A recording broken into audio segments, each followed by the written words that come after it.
Queridos amigos, que alegria mais uma vez, pela nossa TV A Caminho da Luz, o programa Estudando as Obras de André Luiz.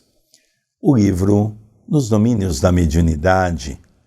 Como é bom podermos estar juntos nesse momento para podermos compreender um pouco mais aquilo que Allan Kardec trouxe. Ele mesmo afirmou, como também Jesus afirmou na sua época, que ele não tinha a pretensão de dizer tudo. E nós vemos aqui no capítulo de hoje informações privilegiadas que complementam a obra de Kardec. Porque na época também Kardec não poderia ter dito tudo. A alegria está com você. Hoje estaremos estudando o capítulo 10, Sonambulismo Torturado, e eu espero que todos nós possamos ter um programa de muita paz, de muita alegria.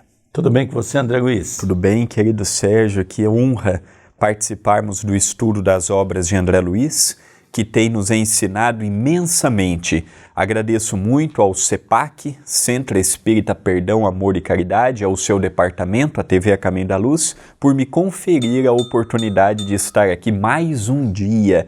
Agradeço também a cada telespectador amigo, a cada telespectadora irmã de ideal que vem interagindo, que vem divulgando. Até já peço, se inscreva no canal, habilite as notificações, fique por dentro das nossas novidades. São mais de 20 lives semanais. Seja parte também da família da TV A Caminho da Luz. E cumprimento carinhosamente os bons espíritos que mais uma vez estão conosco, nos intuindo neste projeto importantíssimo que é estudar as obras da Lavra Mediúnica de Chico Xavier, especialmente as do irmão André Luiz. Capítulo 10. Sonambulismo torturado. Tornamos ao recinto. Dona Eugênia acabava de socorrer pobre companheiro recém-desencarnado, a retirar-se sob o fraterno controle dos vigilantes. Fomos recebidos por Clementino, generoso, que nos aproximou de jovem senhora, concentrada em oração, seguida por distinto cavalheiro na pequena fila dos enfermos que, naquela noite, receberiam assistência. Então aqui nós vemos, dois pontos importantes. O primeiro, Dona Eugênia acabava de socorrer pobre companheiro recém-desencarnado. Então receberam ali a retirar-se sobre fraterno controle de vigilantes. Então isso demonstra que a desencarnação, quando nós temos merecimento, nós temos o amparo da espiritualidade. E aí foram recebidos também por Clementino. E Clementino, ele se aproximou de uma jovem senhora que estava concentrada em oração. E essa jovem estava acompanhada de um distinto cavalheiro, que deveria ser o seu esposo, na pequena fila dos enfermos. Então nós vamos relembrar que no último capítulo já foi nos dado a conhecer que havia uma assembleia de encarnados. Então, no capítulo anterior, Possessão, nós vemos o caso de Pedro, que estava acompanhado de sua mãe, onde Pedro então ficou envolvido pelos espíritos. E agora nós vamos ver o caso dessa jovem, que ela está ao lado do marido, na assistência, e nós vamos ver o que aconteceu com esse casal. Importante lembrar que nessa sessão, nessa época, as sessões de desobsessões eram abertas ao público. Hoje, poucas casas são abertas ao público. Então, por isso da diferença. Hoje, num trabalho de desobsessão, geralmente a pessoa vai no centro espírita, passa pelo atendimento fraterno, ouve a mensagem, o passe e vai embora, e no dia do mediúnico é colocado o papel com o nome desta pessoa. Nesta época, não. A pessoa assistia, ouvia a comunicação do próprio obsessor. Então, nesta época, era um modo operante diferente. Porém, espiritualmente, nós continuamos vendo a atualidade desta obra. Dando continuidade. Afagando-lhe a cabeça, o supervisor notificou: favoreceremos a manifestação de infeliz companheiro que a vampiriza, não somente com o objetivo de socorrê-lo, mas também com o propósito de estudarmos alguma coisa com respeito ao sonambulismo torturado. Aqui eu gostaria de fazer uma menção que é muito interessante. Nós vamos ver que no capítulo anterior, Pedro também fica mediunizado. E Hilário e André Luiz quer saber se ele era médium. Aqui nós vamos ver um caso de sonambulismo torturado. Então nós vamos ver aqui que essa moça passava por um processo de vampirismo. Então eles iriam agora, nós vamos ver na sequência da leitura, o objetivo desse socorro. Por que ela está sendo vampirizada? Então isso é muito importante a gente ir acompanhando. E nós vamos entender também o que é o sonambulismo torturado. Vamos tentar entender. Vamos relembrar que a mesa continha 4 médiuns. Mas, no capítulo passado, quem fez papel de médium foi um necessitado, onde o espírito o envolvia pelo processo da epilepsia. Agora, nós vamos ver um caso de sonambulismo, que ele chama de sonambulismo torturado. Vamos acompanhar para a gente ir acompanhando a sequência. Observei a dama, ainda muito moça, inclinada para o homem irrepreensivelmente trajado que a amparava de perto. O mentor do recinto afastou-se em tarefa de governança, mas Aulus tomou-lhe o lugar, passando a esclarecer-nos com a bondade que lhe era característica. Então aqui nós vamos ver que Clementino passou o caso para Aulus, porque Aulus também acompanhava aquele grupo de trabalho. Então Aulus estava ao par de todos aqueles casos. Então por isso que Aulus permitiu que naquela reunião pudesse, com a autorização de Clementino, autorizar com que tivesse comunicação na plateia, para que André Luiz e Hilário Silva pudessem estudar o fenômeno. E agora então é Aulus que passa a falar para André Luiz e para Hilário Silva o caso daquela dama, daquela mulher. Indicando-nos o casal, informou: são ambos marido e mulher, num enlace de provação redentora. A essa altura, porém, os guardas espirituais permitiram o acesso do infortunado amigo. Achamo-nos positivamente frente a frente com um louco desencarnado. Então aqui, André, nós vamos ver o mesmo caso do capítulo passado. Adentrou-se, os guardas trouxeram aquele espírito e, logicamente, ele identificando a sua vítima, que ele sabia que estava ali dentro, ele já vai para perto dela. E agora nós vamos ver as consequências naturais daquilo que podem acontecer. Relembrando, os guardas trouxeram. Eu estou fazendo questão de todas as aulas refletir isso, para que nós possamos ter ideia o que é um trabalho organizado no campo da desobsessão. E outra coisa fundamental é o médium de psicofonia saber a hora que é para incorporar, para dar passividade. Isso é importante, nós estamos falando realmente de um trabalho que ele é um pouco diferente do que nós vemos hoje. Precisa-se de rigor, com afeto, precisa-se de disciplina, de ordem. Então nós estamos diante de um trabalho exuberante do ponto de vista organizacional, espiritual e físico. Continua a descrição. Perispírito denso, trazia todos os estigmas da alienação mental indiscutível. Olhar turvo, fisionomia congesta, indisfarçável inquietação. A presença dele inspiraria repugnância e terror aos menos afeitos à enfermagem. Então veja, mesma sequência do caso anterior. André Luiz ele se assusta com a aparência daquele espírito, como ele e Hilário Silva se assustaram com a aparência do espírito comunicante anteriormente, na comunicação anterior. Então aqui ele vai descrevendo as mesmas coisas, né? Ele tinha uma condição de alienação mental, se apresentava como se fosse um louco, o olhar turvo, fisionomia congesta, indisfarçável inquietação.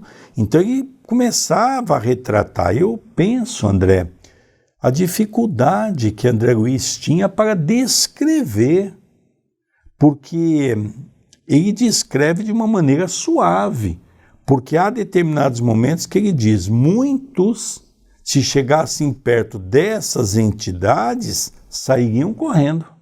Mas ainda creio que isto era fichinha perto do que ele viu na Cidade Estranha, do que ele viu quando estava na casa Fabiana, aquela casa móvel, no livro Obreiros da Vida Eterna, que ele teve acesso às trevas e ao abismo. Então nós vemos que cada livro dele, ele vai descrevendo as sensações que ele passou. Por isso que ele coloca aqui, André, a presença dele inspiraria repugnância e terror aos menos afeitos à enfermagem. Às vezes a gente lê uma coisa e a gente não para meditar. Então ele diz, olha, eu vou tentar descrever uma coisa horrível, vou tentar, né? Então é muito complicado nós entendermos tudo isso, mas o importante é saber que esses espíritos, pela forma perispiritual densa, como ele descreve acima, é que faz com que o espírito tenha, pela dureza do coração, essa aparência. Além da cabeça ferida, mostrava extensa úlcera na garganta. Precipitou-se para a jovem doente à maneira de um grande felino sobre a presa. A simpática senhora começou a gritar, transfigurada. Não se afastara espiritualmente do corpo. Era ela própria a contorcer-se em pranto convulsivo, envolta, porém, no amplexo fluídico da entidade que lhe empolgava o campo fisiológico integralmente. Então aqui nós vemos, né, que ele vai descrevendo para nós que aquela entidade então foi colocada ao lado daquela dama e ela começou a se contorcer. Vamos relembrar que ela estava deitada praticamente no ombro do marido, ela deve ter adormecido, por isso que é o processo de sonambulismo. E é interessante nós notarmos que quando diz, ela começa a contorcer-se em prantos convulsivos, veja, até então o espírito não falou nada. É o corpo dela que está sentindo toda essa manifestação. Daqui a pouco nós vamos ver a continuidade da leitura para nós entendermos melhor esse processo mediúnico, né? Mas é interessante nós irmos entendendo tudo isso. Depois ele diz aqui, olha, no amplexo fluídico da entidade que lhe empolgava o campo fisiológico.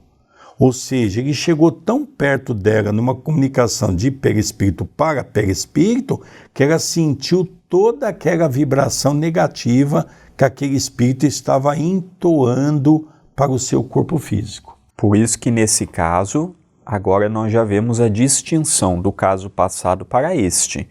Estes são as sensações que ela está sentindo, fruto de uma aproximação do espírito. No outro foi um obsessor atuando através de uma possessão, no caso de Pedro. Então, esta é a grande diferença do caso passado para o caso atual. Hoje, nós precisamos entender as entrelinhas. Quem não compreendeu, por exemplo, o caso do sonambulismo, quem não estudou a questão do sonho e do sono no livro dos Espíritos, não vai compreender com uma profundidade maior o que vem a ser esta questão. Então eu também recomendo estudarmos o livro dos Espíritos, nesta parte que fala do sonambulismo, para compreendermos melhor o que André Luiz quer nos dizer no dia de hoje. Continua a narrativa. Lágrimas quentes lhe corriam dos olhos semicerrados. O organismo relaxara-se como embarcação à matroca e a respiração se tornara sibilante e opressa. Tentava falar, contudo a voz era um assobio desagradável. As cordas vocais revelavam-se incapazes de articular qualquer frase inteligível. Então vamos relembrar também, o André falou há pouco da questão do sonambulismo. Allan Kardec define que sonambulismo é uma mediunidade anímica, é uma mediunidade do próprio espírito. Então aqui quem está tendo contorção, quem está tendo todo esse processo é o espírito dela, que está sendo influenciado pelo espírito do obsessor. Então nós vamos ver aqui que ele tentou até usar a garganta dela para tentar falar alguma coisa de tal à proximidade, mas não conseguia. Não conseguia articular frases. Ele diz aqui que era apenas um assobio desagradável. Então nós começamos a ver que isso é uma característica dos espíritos trevosos. Raul, sob o comando de Clementino, abeirou-se da dupla em aflitivo reencontro e aplicou energias magnéticas sob o tórax da médium, que conseguiu expressar-se em clamores roufenhos. Filha desnaturada, criminosa, nada te salva. Descerás comigo às trevas para que me partilhes a dor. Não quero socorro, quero estar contigo, para que estejas comigo. Não te perdoarei, não te perdoarei. Nós não vamos antecipar a história para não perdermos o enredo. O que podemos dizer é que esse obsessor, esta dama e este cavalheiro, seu marido, um triângulo que já fez parte do passado. Então aqui nós estamos vendo, pela forma que o espírito trata ela foi uma filha. Se foi do coração ou se foi consanguínea, veremos na continuidade da história. Então nós vamos perceber que ele estava parado no tempo naquela época em que ela o agrediu, em que ela o maltratou, em que ela, não aproveitando a oportunidade, não deu devido valor, e nós perceberemos o que gerou nele esta revolta. Como é que uma filha ou como é que um pai pode sentir uma aversão desta forma por um espírito que colocou tanto amor, colocou tanta caridade? O que será que foi feito? Por que será que os espíritos conservam tanto ódio, rancor, além-túmulo? Então, no capítulo de hoje, já vimos casos similares no livro No Mundo Maior, já vimos histórias similares no livro Entre a Terra e o Céu, e hoje estamos vendo mais uma vez a oportunidade num reencontro difícil. E o porquê que ela sentia aquilo, e o porquê que ele estava proferindo estas palavras que ela e os demais encarnados não captavam. Ele vociferava perto dela, mas ela compreendia de forma intuitiva e ela sentia toda esta energia negativa. Então nós estamos diante de um caso também bem complexo. Continua. E do pranto convulso passava incompreensivelmente a gargalhadas de vingador. Agora não podíamos saber se estávamos à frente de uma vítima que se lastimava ou de um palhaço que escarnecia. Esse dado é muito interessante, não é? Porque nós vemos que esse espírito está arraigado ao mal. E esse espírito, ele está com prazer em fazer aquilo que ele julga ser correto. Então nós vemos aqui que ele culpa ela de criminosa, ele culpa ela de ter cometido dor, de ter feito muitos equívocos e que ele não a perdoaria.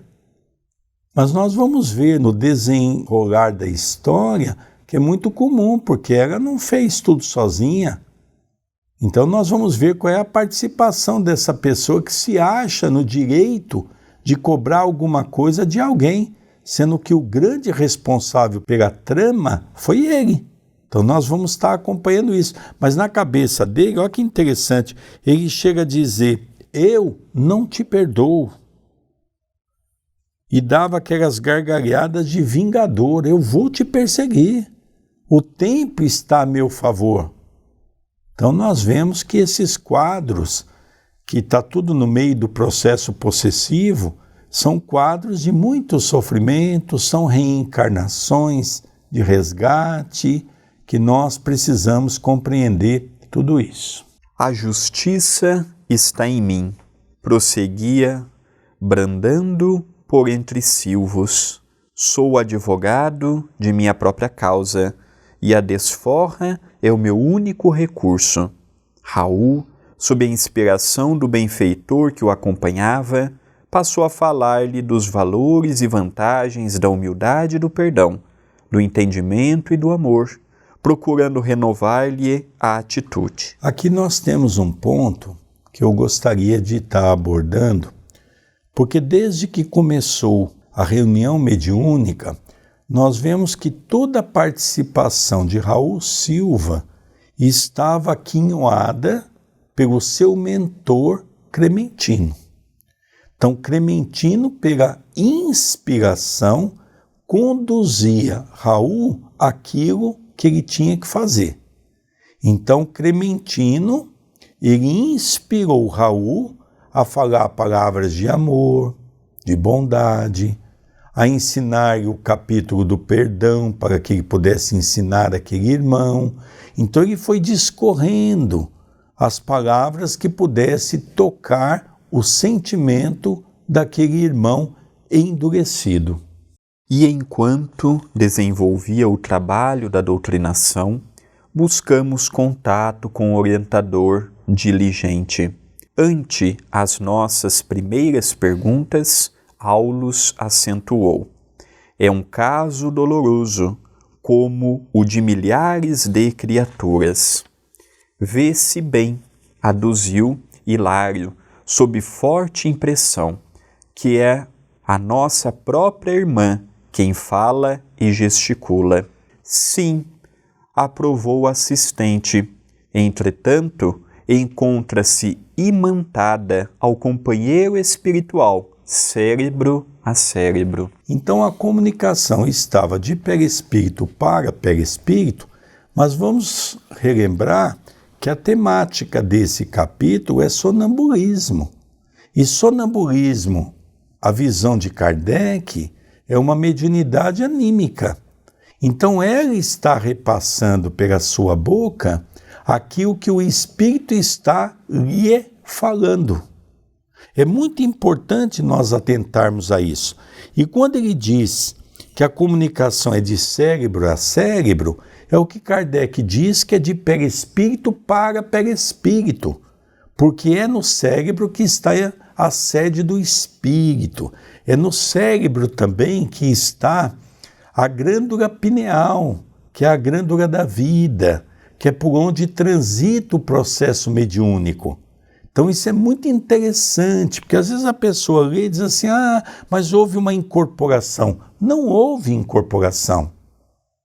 O que está acontecendo é uma investida do espírito, ela está em transe mediúnico, é verdade, mas quem está repassando as informações é ela, porque ela não é um médium de incorporação, ela é uma médium sonambúlica. É muito importante isso. Eu vejo por estas obras de André Luiz e outros excepcionais cooperadores do Espiritismo que nós não conhecemos nada de mundo espiritual.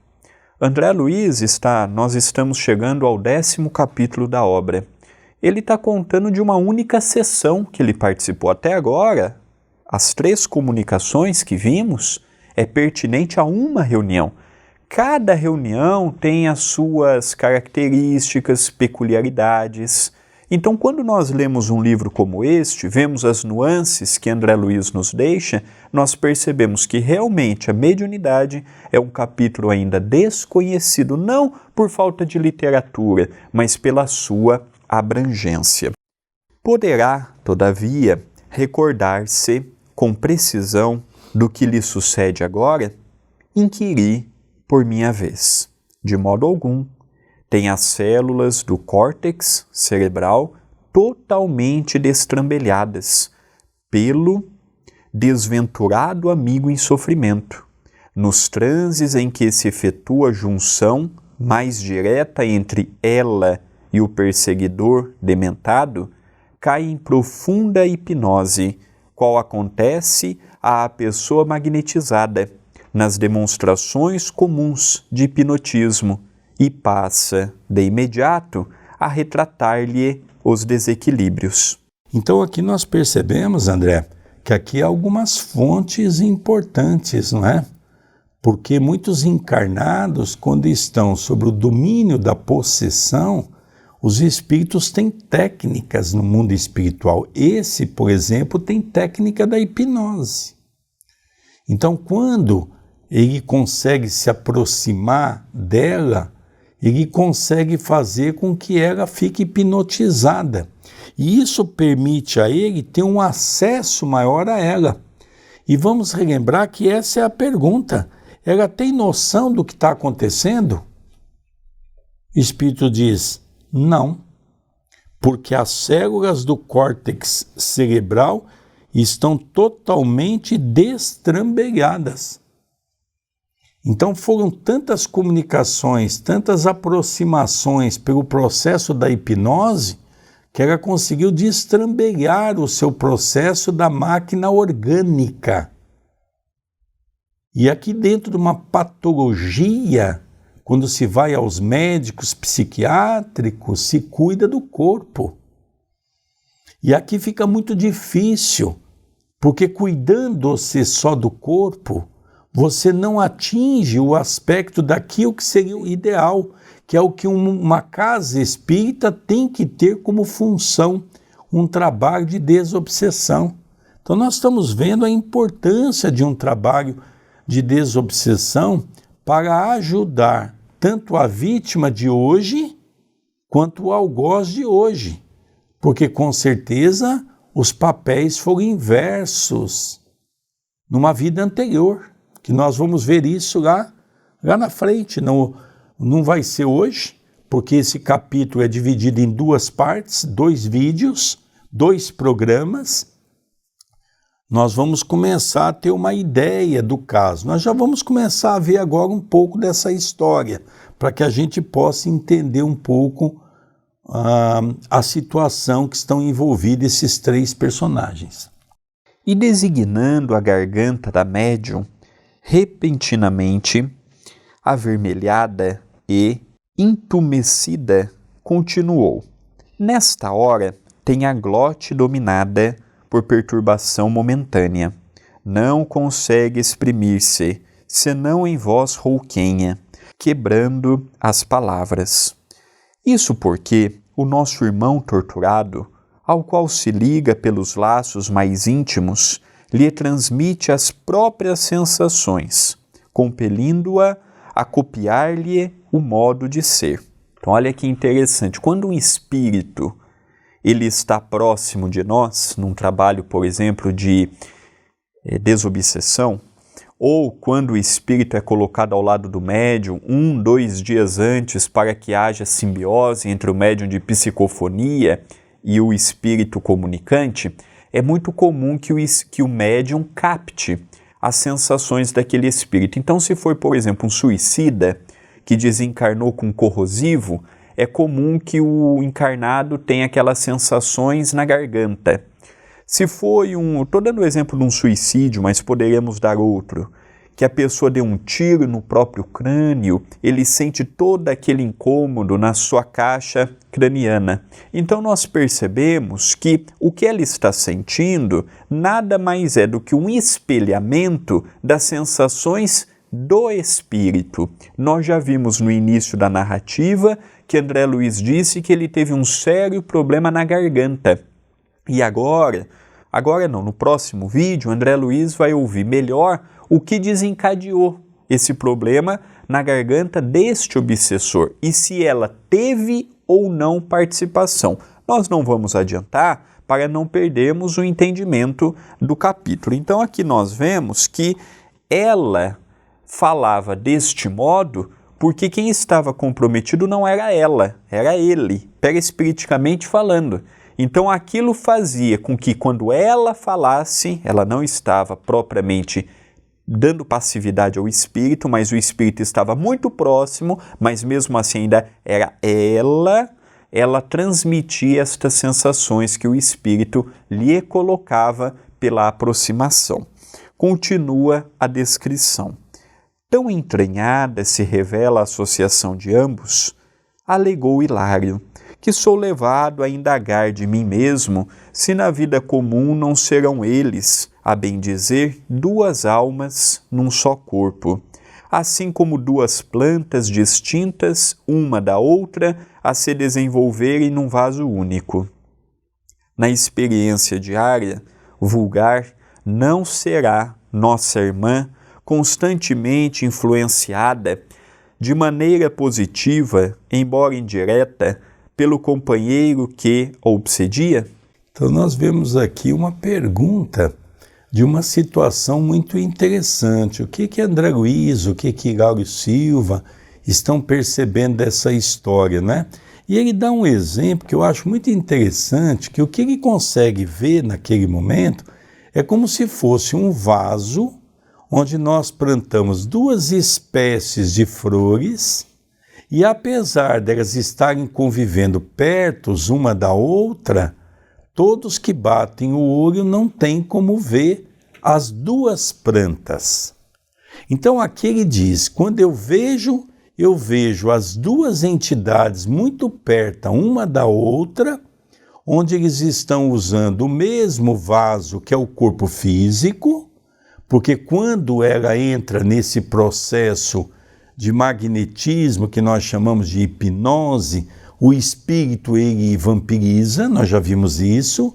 A vampirização é quando o espírito suga as energias que nós emitimos no campo fluídico, no campo que Allan Kardec diz que é o fluido que nós temos dentro de nós, que é o fluido vital, que cada órgão nosso possui.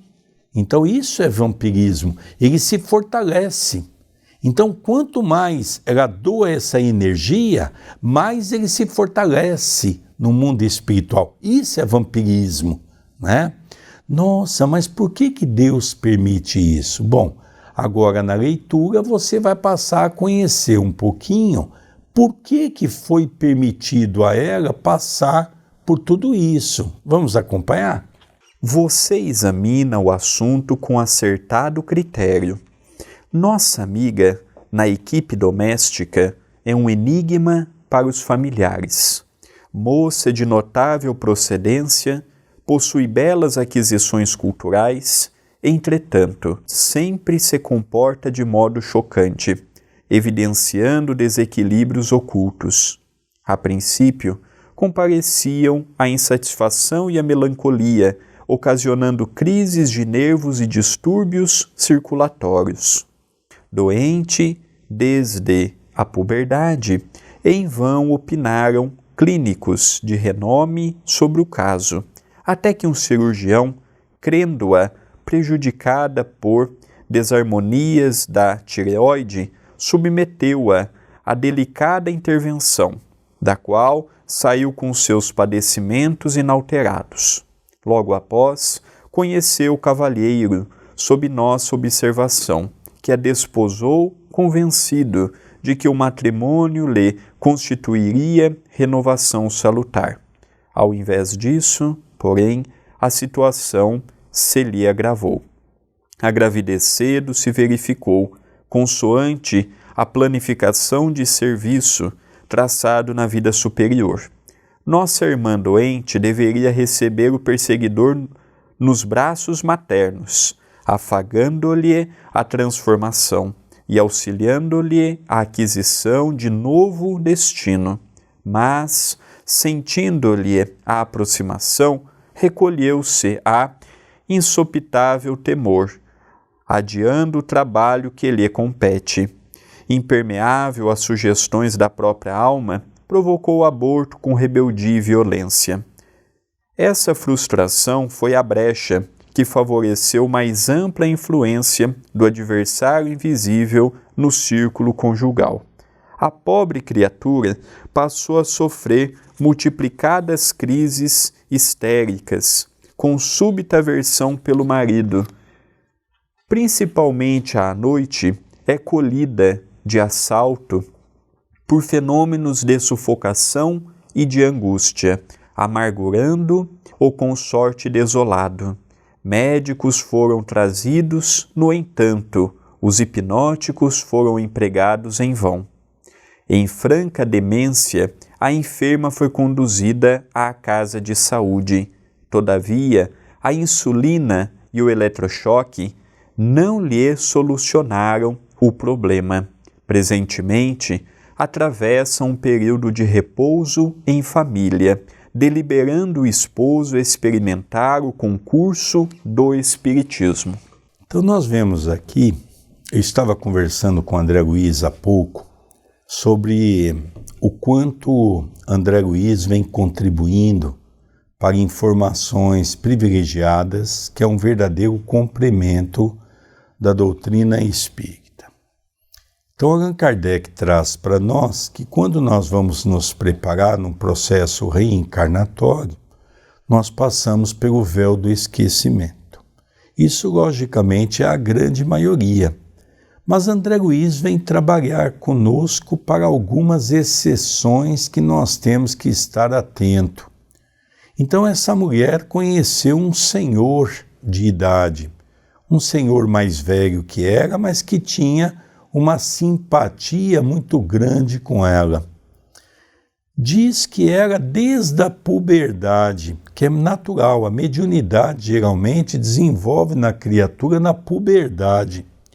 Ela já começou a ter esses processos desses ataques desse espírito, através daquilo que ele chama de sonambulismo torturado. E aí planejaram uma criança, porque na cabeça daquele homem, primeiro que o casamento iria fazer bem a ela, e uma criança iria fazer muito melhor. Mas quando colocaram aquele espírito perto dela, logicamente sabiam que ela não iria suportar, porque ela também odiava esse homem. Ela também se sentia prejudicada por ele, mas ele até que aceitou a reencarnação. Ele iria passar pelo véu do esquecimento, ele iria começar do zero, o amor dela, junto com o amor daquele que ele, vamos ver na frente o que ele fez para aquele senhor, que era ele que deveria ter raiva dele, não vice-versa. Ela recua e comete o aborto. E foi através do aborto que abriu uma brecha para que esse espírito pudesse estar mais próximo dela, e isso fez com que ela piorasse muito, ao ponto dela ser internada num sanatório. Aqui conta que ela ficou um período, haviam feito de tudo com ela. Levou nos médicos, levou nos psiquiatras, tomou remédio, fez tratamento. Qual que foi a alternativa? Vamos levar para um sanatório. Levou para uma casa, fez tratamento com eletrochoque, fez tratamento com isso, fez tratamento com aquilo, só que continuou da mesma forma. Por quê? Porque o problema dela não estava alojado no corpo físico. O físico também, mas ela estava com um problema espiritual. E aí, como recurso, vamos tentar no centro espírita.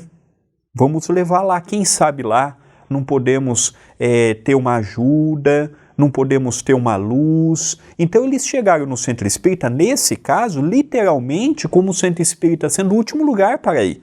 Já haviam ido em tudo, até ela ter sido internada num sanatório. Então nós vamos ver no próximo vídeo o que levou aquele espírito a ter tanto ódio dela, O que levou ela a estar desta forma é uma pergunta que eu acho interessante para nós meditarmos. Quanto tempo mais ela ficará nesta condição? Chegou na casa espírita, será que ela vai ser ajudada de um dia para o outro e ela vai voltar à normalidade de um dia para o outro? São perguntas que ficarão para ser respondidas no próximo vídeo, na continuidade desse estudo. Nós vamos, queridos amigos, encerrando mais esse programa, estudando as obras de André Luiz, o livro Nos Domínios da Mediunidade. Eu gostaria que você puder dar o like para todos nós, é muito importante. Se você assistiu esse capítulo, te faço um convite e ainda não assistiu os anteriores, que você possa assistir desde o prefácio de Emmanuel.